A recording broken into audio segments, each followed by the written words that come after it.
السلام علیکم ورحمۃ اللہ وبرکاتہ نحمدہ ونصلی علی رسولہ الکریم۔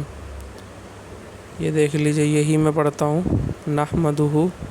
بہت سے لوگ نحمدہ پڑھتے ہیں، یعنی نحمدہ، تو نحمدہ اور نحمدہ میں بہت فرق ہے۔ نحمدہ یہ زبر معروف پڑھا جا رہا ہے، اور نحمدہ یعنی نحمدہ تو اس میں زبر مجہول پڑھا جا رہا ہے۔ مجہول سے بچنا چاہیے۔ جیسے بہت سے لوگ محمود کو کیا کہتے ہیں؟ محمود کہہ دیتے ہیں۔ محمود کہنا مجہول ہے، محمود کہنا چاہیے۔ محمود، آ کی آواز نکلنی چاہیے، اے کی آواز نہیں نکلنی چاہیے۔ تو آج ہم انشاءاللہ علم نحو شروع کرنے والے ہیں۔ علم صرف اولین مکمل ہو چکا ہے، تو اس میں جو ہے آپ کو سارے باب پتہ چل گئے ہیں۔ تقریباً 60 یا 65 باب ہیں ٹوٹل، اور یا تو سب ملا کے جو ہیں ابھی آخرین بھی ہے۔ اولین تو پڑھ لیا آپ نے، ایک آخرین بھی ہے۔ تو آخرین میں بھی جو ہے کچھ مطلب وہی باب تو سارے وہی ہوں گے، لیکن فعل جو ہیں وہ کچھ الگ ہوں گے۔ وہ فعل ہوں گے جن کے اندر حرف علت ہوتے ہیں، جس کی وجہ سے اس کا وزن خراب ہو جاتا ہے۔ تو اسے کیسے پڑھا جائے گا؟ جیسے قال، یہ فعل کی طرح ہے۔ تھوڑا سا بتا دوں آپ کو میں، تو فعل کے وزن پہ ہے قال، لیکن دیکھیے اس دونوں مل نہیں رہے ہیں۔ الف جو ہے وہ ایک دم جھٹکے سے نہیں پڑھا جا رہا ہے، مطلب الف تو جھٹکے سے پڑھا ہی نہیں جاتا، یوں ہونا چاہیے تھا قال، تو فعل سمجھ میں آتا ہاں، لیکن قال اور فعل میچ نہیں ہو رہا ہے۔ تو یہ لیکن ہے فعل کے ہی وزن پہ ماضی ہے، قال اس نے کہا۔ تو اب اس کو کیسے پتہ چلے گا کہ یہ اصل میں کیا تھا؟ تو اصل میں قولا تھا۔ تو یہ 3 حرف ہوتے ہیں، الف واو یا، جس بھی لفظ کے اندر آتے ہیں اس کو، اس کے وزن کو خراب کر دیتے ہیں یہ۔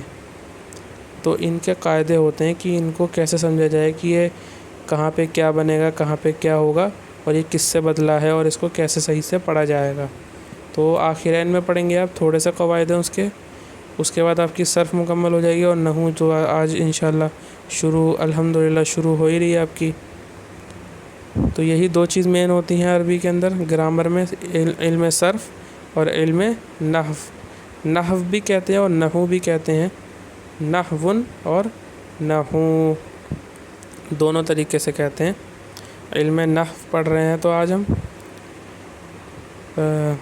تو اس کو شروع کر دیا ہے۔ اس کے بعد منہاج العربیہ جب دوم پوری ہو جائے گی تو کوئی اور کتاب شروع کرنے سے پہلے، جس میں سینٹینسز ہوں گے، سٹوری ہوں گی چھوٹی چھوٹی، اس سے پہلے ہم جو ہے علم صرف آخرین مکمل کر لیں گے۔ تو دیکھ لیجئے آج اس علم صرف کی تعریف، اور تھوڑا سا کلمہ و کلام میں سے پڑھ لیتے ہیں۔ علم نحو کی تعریف۔ عربی زبان میں علم نحو وہ علم ہے کہ جس میں اسم و فعل و حرف کو جوڑ کر جملہ بنانے کی ترکیب اور ہر کلمے کے آخری حرف کی حالت معلوم ہوتی ہے۔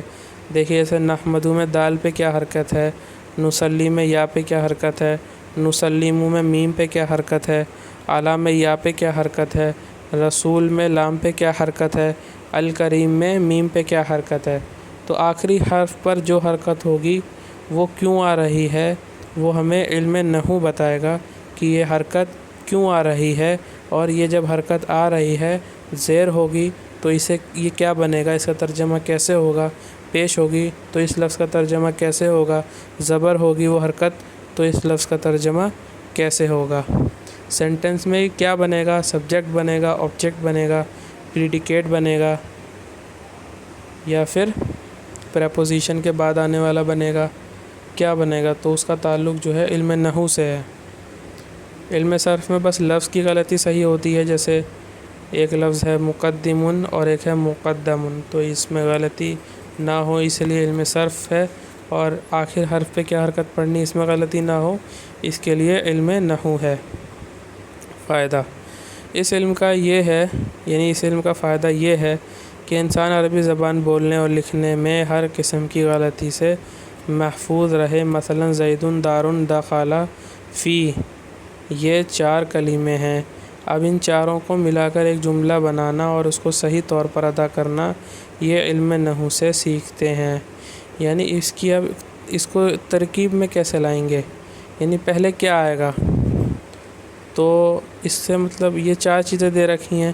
اب اس میں سبجیکٹ کیا ہے، آبجیکٹ کیا ہے، اور ورب کیا ہے، ایڈورب کیا ہے، ایڈجیکٹیو کیا ہے، اور پریپوزیشن کون سی ہے، تو یہ سب کون بتائے گا، یہ علم نحو بتائے گا۔ موضوع لہو جس چیز کے لیے اس کو بنایا گیا ہے، موضوع لہو اسے کہتے ہیں جس چیز کے لیے اس کو بنایا جائے۔ تو اس علم کا کلمہ اور کلام ہے، کلمہ اور کلام کے لیے بنایا گیا ہے۔ کلمہ کہتے ہیں لفظ کو، کلام کہتے ہیں بات کو۔ کلمہ لفظ، کلام مانے بات۔ آگے اس کی تعریف بتا رہے ہیں، جو بات آدمی کی زبان سے نکلے اس کو لفظ کہتے ہیں۔ پھر لفظ اگر با معنی ہو، یعنی اس کا کوئی مطلب ہو، با معنی ہے تو اس کا نام موضوع ہے، اور بے معنی ہے تو وہ مہمل ہے۔ یعنی کہتے ہیں نا بہت سے لفظ بے مطلب ہوتے ہیں، جیسے کسی نے کہہ دیا او یا پھر او ہو، تو او ہو کا کوئی مطلب تھوڑی ہوتا ہے۔ آپ ڈکشنری میں او ہو کو ڈھونڈیں، اس کا مطلب کچھ نہیں ملے گا آپ کو۔ او ہو تو بس ایک طریقے سے کسی موقع پہ استعمال کیا جاتا ہے، باقی کوئی مطلب نہیں ہے اس کا۔ اچھا، اور موضوع جیسے زید تو پتہ چل رہا ہے کسی کا نام ہے، یا پھر فرس تو فرس پتہ چل رہا ہے یہ گھوڑے کو کہتے ہیں، تو اس کا مطلب ہے، تو اس لیے یہ موضوع ہوا۔ عربی زبان میں لفظ موضوع یعنی موضوع کو، لفظ موضوع، موضوع کا لفظ کی 2 قسمیں ہیں، مفرد اور مرکب۔ یعنی جو موضوع لفظ ہے اور لفظ موضوع ہے، یعنی موضوع کا لفظ، اس کی 2 قسمیں ہیں۔ یعنی جو موضوع ہے اس کی 2 قسمیں ہوتی ہیں۔ مفرد اس اکیلے لفظ کو کہتے ہیں جو ایک معنی بتائے، اور اس کو کلمہ بھی کہتے ہیں۔ یعنی موضوع کے اندر مفرد آ گیا اور مرکب، تو ابھی مفرد کی تعریف کر رہے ہیں۔ اس اکیلے لفظ کو کہتے ہیں جو ایک معنی بتائے، اور اس کو کلمہ بھی کہتے ہیں۔ یعنی موضوع کیا ہوا، کلمہ ہوا، یعنی جو چیز جس کے موضوع کو کلمہ بھی کہتے ہیں، اور کلمہ جو ہے وہ تو پتہ چلا کہ کلمہ بھی با معنی ہوتا ہے، وہی موضوع ہوتا ہے۔ اچھا، کلمے کی 3 قسمیں ہیں، اسم، فعل اور حرف۔ اسم، فعل اور حرف۔ اسم وہ کلمہ ہے جس کے معنی بغیر دوسرے کلمے کے ملائے معلوم ہو جائیں، اور اس میں تینوں زمانوں ماضی، حال، مستقبل میں سے کوئی زمانہ نہ پایا جائے۔ جیسے رجلن، آدمی، اب ہمیں پتہ نہیں چل رہا ہے رجلن جو ہے کس زمانے کا ہے، بس رجلن کہہ دیا، اب اس میں کوئی زمانہ ہی نہیں ہے، نہ پتہ چل رہا ہے یہ ماضی کی بات ہے، نہ پتہ چل رہا ہے یہ ابھی کی بات ہے، نہ پتہ چل رہا ہے یہ آگے کی بات ہے، یعنی مستقبل کی۔ تو کلمے کی 3 قسمیں ہیں۔ اسم یعنی ناؤن ہونا، تو ناؤن کے اندر تو کوئی ٹینس ہوتا نہیں ہے، یہ تو آپ کو معلوم ہی ہوگا اچھے سے جو لوگ انگلش جانتے ہیں۔ تو یہ ناؤن ہے، وہ ورب نہیں ہوتا ہے، ناؤن ورب الگ ہوتا ہے، ناؤن الگ ہوتا ہے۔ تو اس کی تعریف بتا رہے ہیں، اسم کی وہ کلمہ ہے جس کے معنی دوسرے کلمے میں ملائے بغیر معلوم ہو جائیں، یعنی کسی اور لفظ کا محتاج نہ ہو۔ جیسے پریپوزیشن اس کے پہلے نہ لانی پڑتی ہو، خود معنی دے دیتا ہو، تو اس کو کیا کہیں گے کہ یہ کیا ہے، یہ بغیر کسی کلمے کے ملائے معلوم ہو جائے، اور اس میں تینوں زمانوں میں سے کوئی زمانہ بھی نہ ہو، تو اسے کہتے ہیں اسم یعنی ناؤن۔ رجل، علم اور مفتاح، تینوں کے معنی بغیر کسی میں ملائے ہمیں سمجھ میں آ رہا ہے۔ رجل مانے آدمی، علم مانے جاننا، علم مانے علم، اور مفتاح مانے چابی۔ اسم کی 3 قسمیں ہیں، جامد، مصدر اور مشتق۔ تو اب جامد کی آگے تعریف بتاتے ہیں۔ جامد وہ اسم ہے جو نہ خود کسی لفظ سے بنا ہو اور نہ اس سے اور کوئی لفظ بنتا ہو، جیسے رجل، فرس وغیرہ۔ رجل جو ہے یہ جامد ہے، یعنی نہ ہی اس سے کوئی ورب بنے گا اور نہ ہی یہ کسی پیچھے لفظ سے نکل کر آیا ہے۔ جیسے ایک لفظ ہے راجل، تو راجل جو ہے یہ فاعل کے وزن پر ہے، راجل فاعل. تو رجل جو ہے نہ ہی اس سے یہ لفظ نکلا ہے راجل، اور نہ ہی کسی اور لفظ سے نکل کے آیا ہے یہ رجل. یہ رجل جو ہے یعنی ایسا لفظ جو نہ ورب بنتا ہو اور نہ ہی وربل ناؤن ہو، یعنی اس کے اندر نہ ہی ورب کے معنی ہو اور نہ ہی ورب بن سکتا ہو، تو اسی کو جامد کہتے ہیں.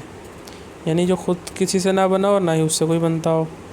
مصدر وہ اسم ہے جو خود کسی سے تو نہ بنا ہو، جو خود تو کسی لفظ سے نہیں بنتا مگر اس سے بہت سے لفظ بنتے ہیں.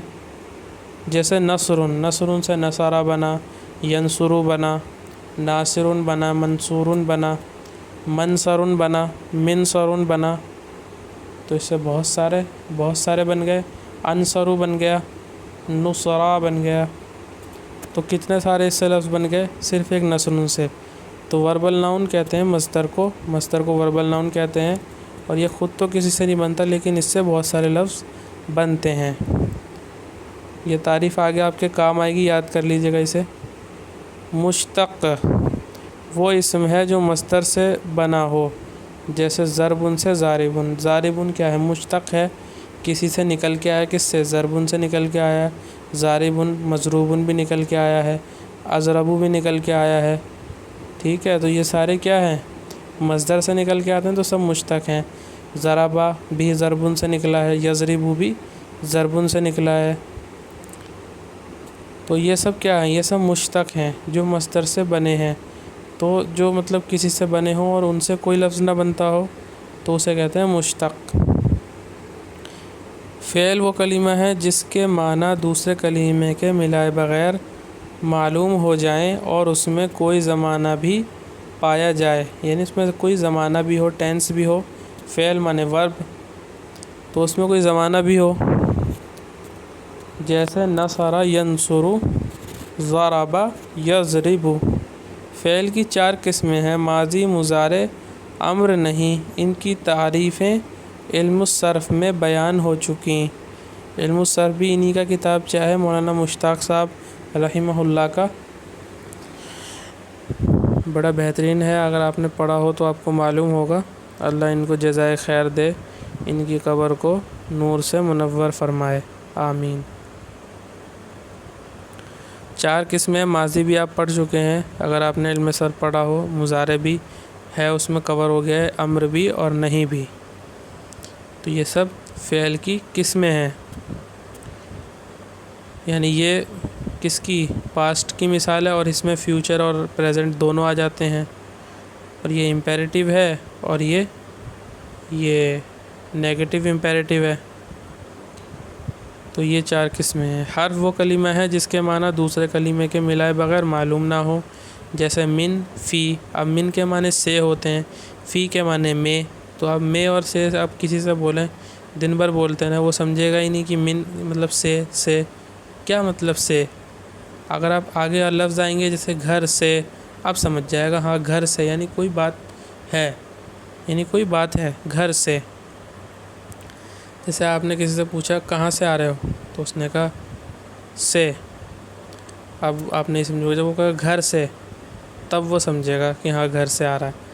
تو خود سے اس کے معنی نہ سمجھ میں آتا ہو، کوئی اور لفظ ملانا پڑتا ہو تو وہ حرف ہے، یعنی پریپوزیشن جسے کہتے ہیں. تو وہ حرف ہے. پریپوزیشن بھی ایک الگ چیز ہوگی، وہ تو شروع میں آپ کو بتا دی گئی تھی. حرف ہے. حرف کے معنی خود سے نہیں سمجھ میں آتا جب تک کوئی لفظ اس کے ساتھ ملایا نہ جائے. کہ جب تک ان حرفوں کے ساتھ کوئی اسم یا فعل نہ ملے گا ان سے مستقل معنی حاصل نہ ہوگا. جیسے خرج زید من الدار، نکلا زید گھر سے. دخل عمرو فی المسجد، داخل ہوا عمرو مسجد میں. حرف کی 2 قسمیں ہیں، عامل اور غیر عامل.